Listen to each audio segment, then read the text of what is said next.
Okay, can we start our presentation?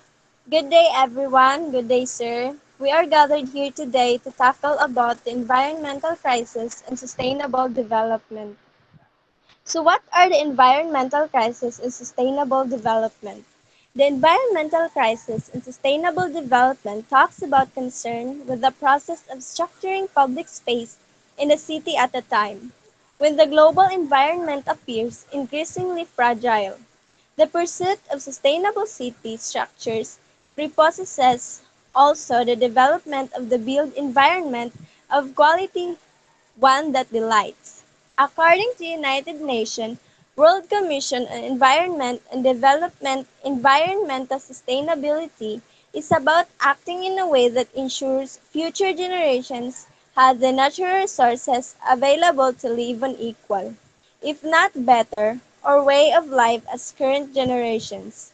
In conclusion, sustainable development is largely about people, their well-being and equity in their relationships with each other, in a context where nature to society imbalances can threaten economic and social stability.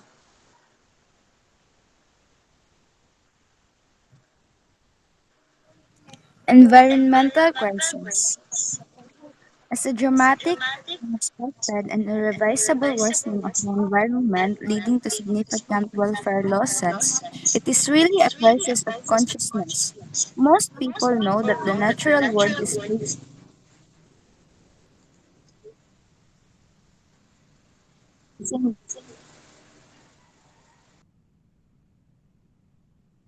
effects of human activities on the environment.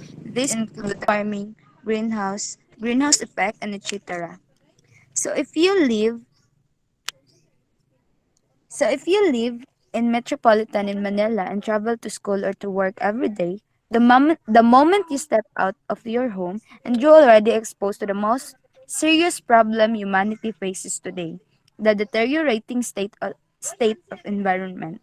If you walk out anywhere, the foul smell of uncollected garbage, the fetid smell of uncollected garbage hits you and you go near to the trash bin, curious about what causing the smell. You see rotting vegetable, a dead rat, and a bunch of what not packed in the plastic.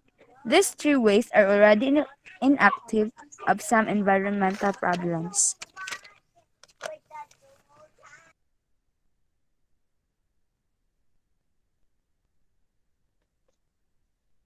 Environmental crisis that humanity suffer. Overpopulation. According to the research, when we say overpopulation, we're referring to situation in which Earth's resources used by the world's population each year can be replaced.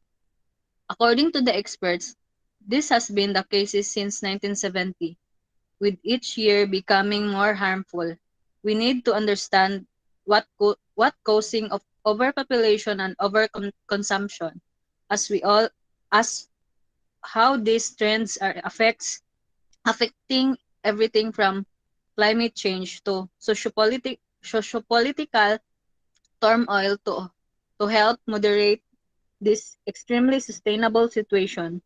Human overpopulation is among the most pressing environmental issues, silent aggravating the forces behind the global warming, environmental population, habitat loss, the sixth mass extinction, intensive farming practices, and the consumption of finite natural resources such as fresh water, arable land, and fossil fuels. Pollution. Environmental pollution is not a new occurrence, but is still the world's most serious problem, as well as the largest source of sickness and mortality in the environment. Urbanization, in, industrialization, mining, and exploration are all contributing to global environmental degradation. Both developed and developing countries bear the same burden. Developed countries have done a better job of safeguarding their environment due to increased awareness and tougher legislation. Despite e- World War economics downturns because of the significant long-term impact is still being felt. This chapter looks at the different types of pollution, such as air, water, and soil pollution, as well as causes and effects of pollution, and process remedies for the healthier environment and better health.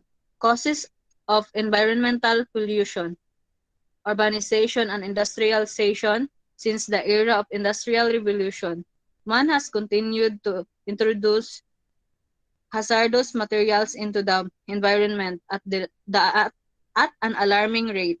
Mining and exploration, burning of fossil fuels, particulate matter, and plastics.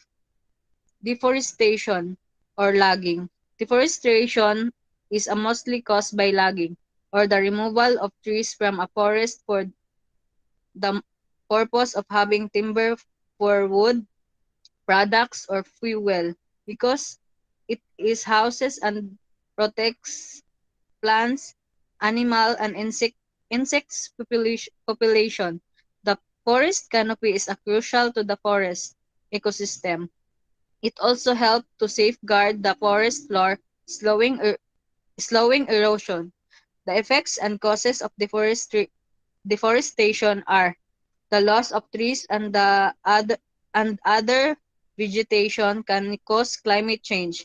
Desertification, soil erosion, fewer crops, flooding, increased greenhouse gases in the atmosphere, and host of problems for indigenous people.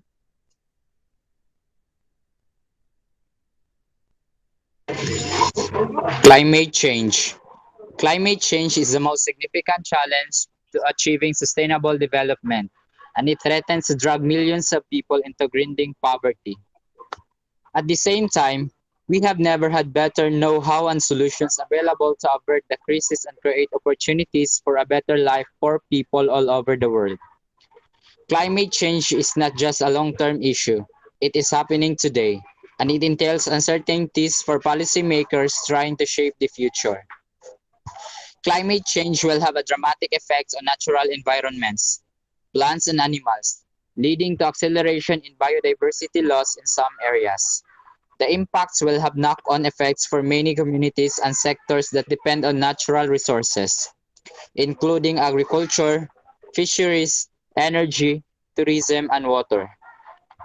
Climate change may aggravate erosion, decline in organic matter, salinization, soil biodiversity loss, landslides, desertification, and flooding.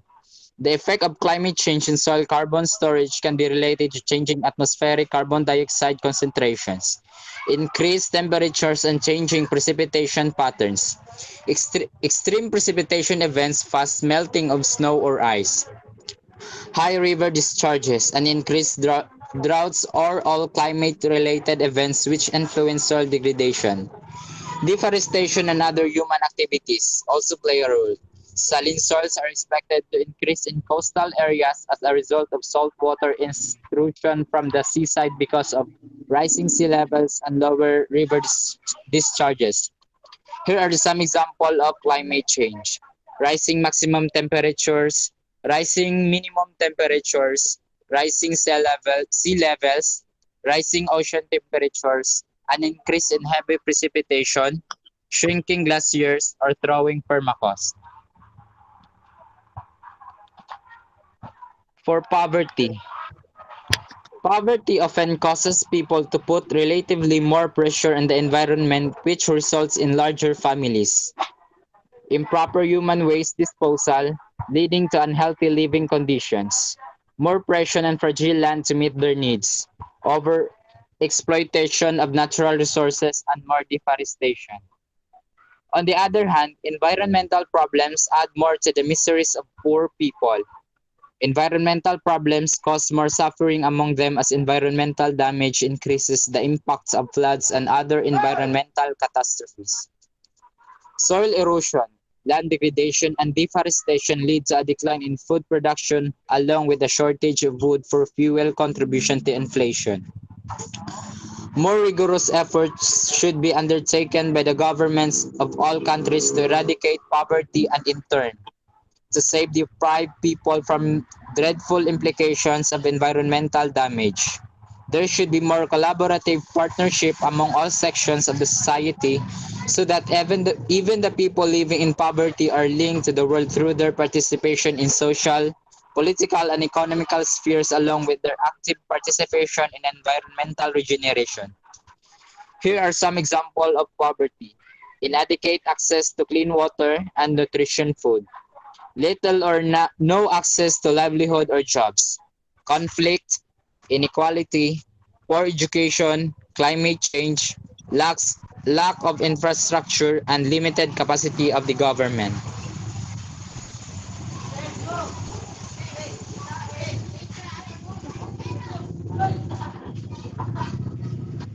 Pollution of air, land, and water through excessive deforestation, industrialization, and overfilling landfills, which emits CO2 and adds to greenhouse gas emissions, are all topmost causes of these environmental issues. Technological development over the course of human history, and particularly since the Industrial Revolution, which have allowed humans to exert a greater influence over natural resources and ecosystems. Energy consumption has rapidly increased since 1950s. The reasons for increasing energy consumption include economic development, rising population, and technological developments. An ecological crisis occurs when changes to the environment of a species or population destabilizes its continued survival. The environmental effects can include emissions of greenhouse gases and other air pollutants, especially when a fuel is burned.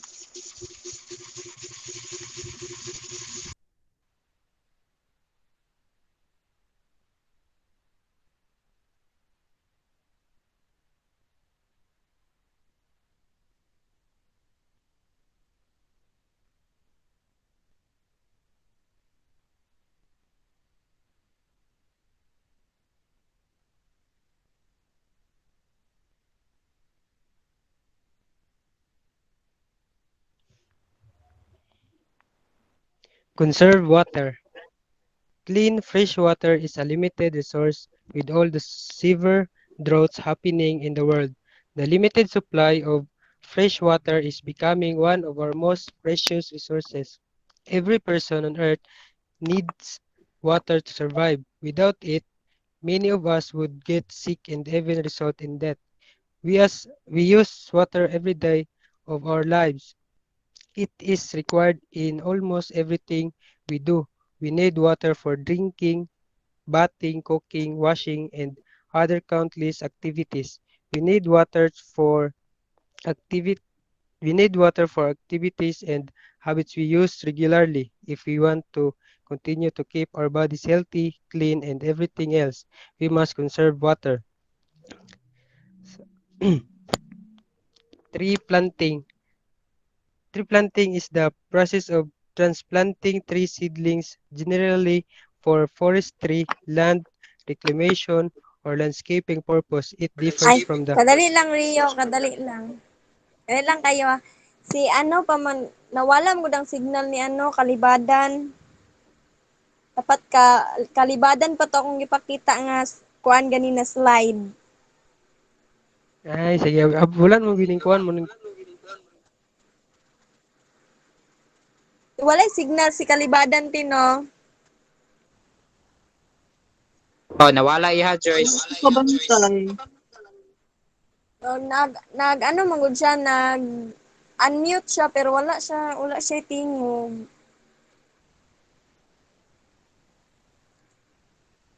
Kaya ako na lang at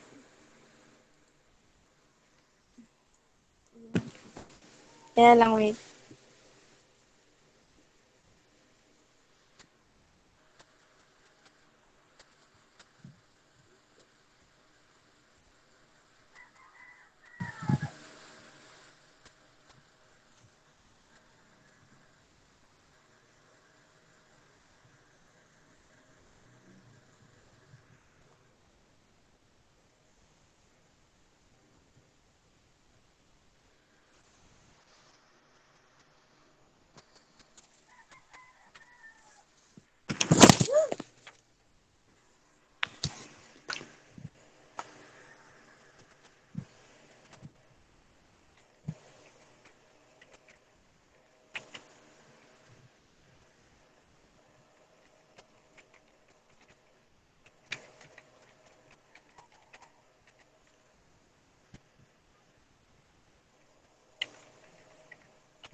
Emergence and development of capitalist world economy. The concept of capitalism has many debuted roots, but fully fledged capitalism is generally thought by scholars to have emerged in northward, northwest, northwestern Europe, especially in Great Britain and Netherlands, in the 16th to 17th centuries. Capitalism gradually became the dominant economic system throughout the world. Modern capitalism emerged in the early 19th century in Western Europe and the European offshoots of the Americas and Oceania. Recognizing the unparalleled dynamism of the new socio-economic system, Marx and Engels predicted in 1848 that capitalism should spread to the entire world.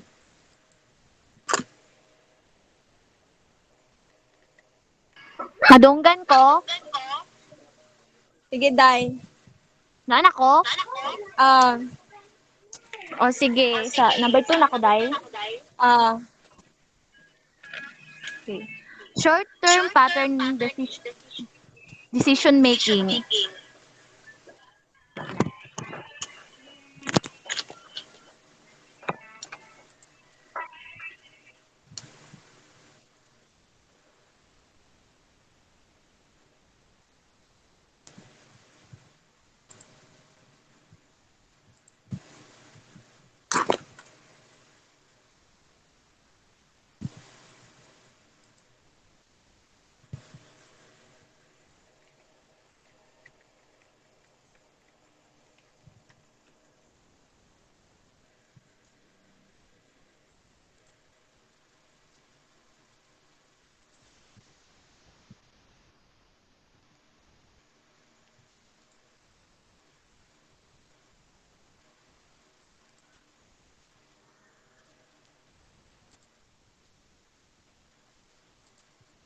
short-term pattern decision-making focus on how to make the best use of resources in the short term. The relevant costing approach is therefore essential is a business to maximize profits.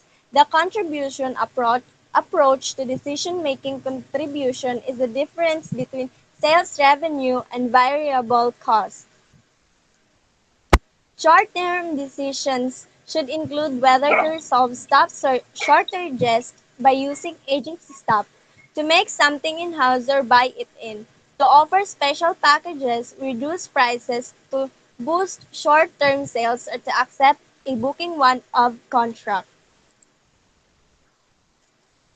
Rapid Hello. increase human population. Population explosion is the best of falling mortality rates and continuing high birth rates. Other serious consequences of rapid population growth are maternal death and illness, physical and mental retardation of children of very poor families. Rapid population growth means higher dependency burden which forces the young population to work to supplement the family income. It also creates social pressures on the government to spend more on the welfare of the people in order to maintain a minimum standard of living.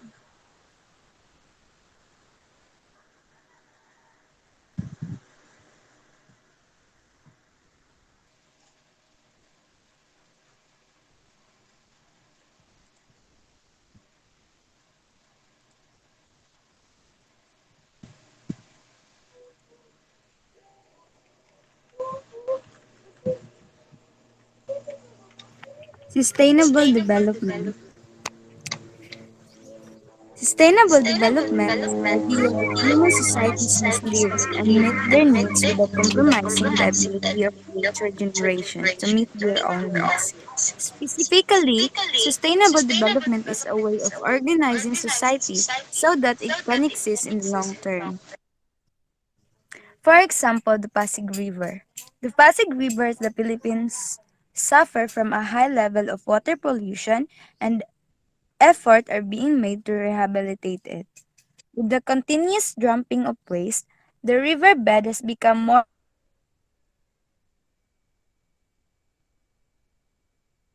and more salinized.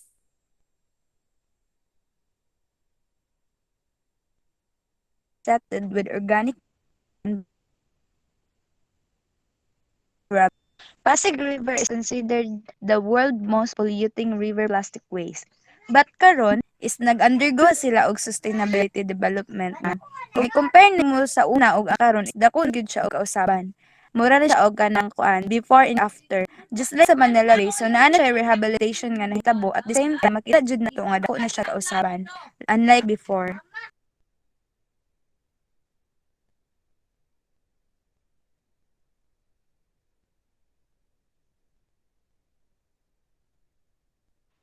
Sustainability concern.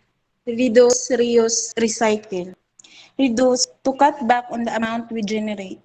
Reuse to find new ways to use things that otherwise would have been thrown out and find ways to create a useful things that everyone can use. Recycle. Turn something old and useless, like plastic, milk, jugs, into something new and useful like picnic benches, playground equipment, and recycling bins. Volunteer. A person who freely offers to take a part in an enterprise or undertake a task. Volunteer as a person who does something, especially helping other people, willingly and without being forced or paid to do it. Volunteer is a person who voluntarily takes or expresses a willingness to undertake a service. As a good netizen, helping people is the best choice. A volunteer is a person who donates his time or efforts for a cause or organization without being paid. Because of environmental crisis we're facing, all people hoping to end it.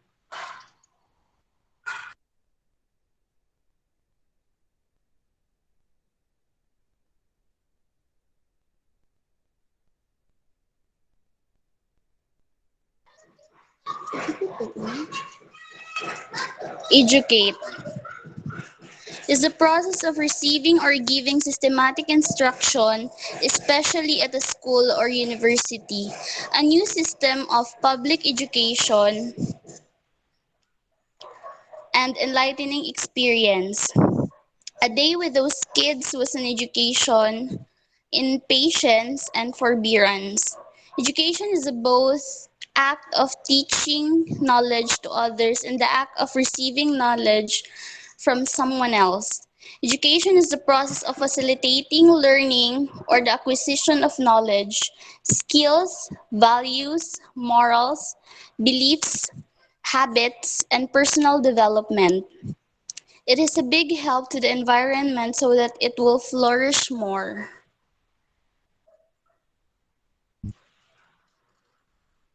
Save energy. As its core, energy conservation or save energy is the practice of using less energy in order to lower cost and reduce environmental impact. This can mean using less electricity, gas, or any other form of energy that you get from other utility and pay for. Energy conservation plays an important role in saving non-renewable energy resources. It will reduce the expenses related to fossil fuels. Fossil fuels are very expensive to mine. Therefore, consumers are required to pay higher prices for goods and services. It is the effort made to reduce the consumption of energy by using less of an energy service. This can be achieved either by using energy more efficiently, using less energy for a constant service, or by reducing the amount of service used.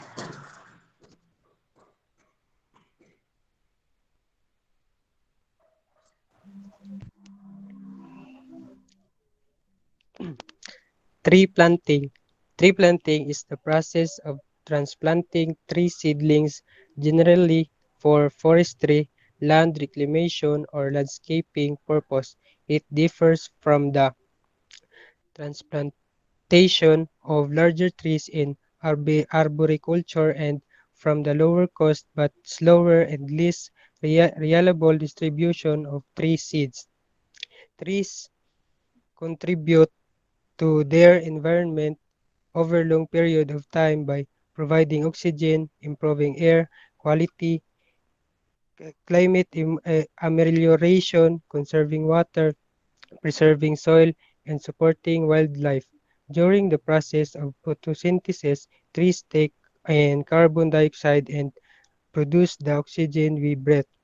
Tree planting will also help protect areas inhabited by endangered species or animals that are rarely seen. That's why we have to plant trees because nowadays it's very hot. Our environment is so suffocating. We need more trees so we can breathe fresh air. Tree planting is not only helpful to our environment, to the habitat of the animals, but also helpful to our health. Conserve water. Clean fresh water is a limited resource with all the severe droughts happening in the world. The limited supply of fresh water is becoming one of our most precious resources. Every person on earth needs water to survive. Without it, many of us would get sick and even result in death. We use water every day of our lives. It is required in almost everything we do. We need water for drinking, bathing, cooking, washing, and other countless activities. We need water for activities and habits we use regularly. If we want to continue to keep our bodies healthy, clean, and everything else, we must conserve water.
Don't send chemicals into our waterways.